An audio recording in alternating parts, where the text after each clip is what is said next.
I allowed myself to stop making these rough and tumble tutorials because of overthinking and trying to get videos perfect again. I guess we all slip into bad habits, right? So watching Yellowstone made me see something in one of the episodes yesterday, and I thought it would be worth mentioning, and that's the use of color in a very specific way. And I'm not talking about color grading, I'm talking about production design and where you place certain colors, how much of certain colors you use, and how you combine them. This is an incredibly important part of filmmaking and photography. It can change the complete look of a scene.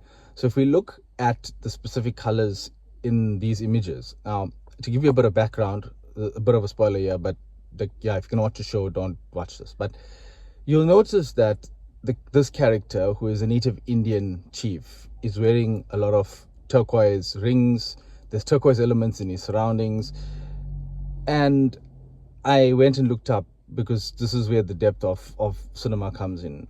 What does turquoise mean in native Indian culture? And it's a color that represents protection. In fact, from the information I found, they'll even paint turquoise on their doors as a form of protection. So that tells you a little bit about the story. And also that blue contrasts well with the browny colors that dominate the scene. So I would say, if you're applying the 60-30-10 principle, roughly 60% of the scene is brown, which is not a specifically significant cultural color.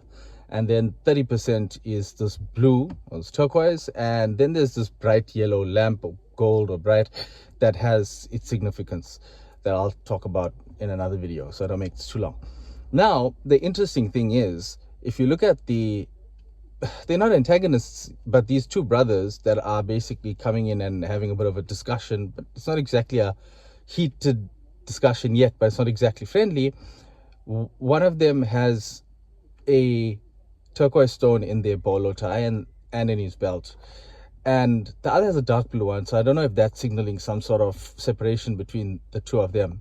But the guy with the turquoise one misuses the bolo tie, and that is a sign of disrespect culturally in the West. So there's these signals that there's some sort of tension between the native Indian chief and one of these two brothers. I just wanted to point out how these little elements of color can be used to add to the story. For more on color theory, check out the info sheet that I made. Just DM me, I'll send it to you.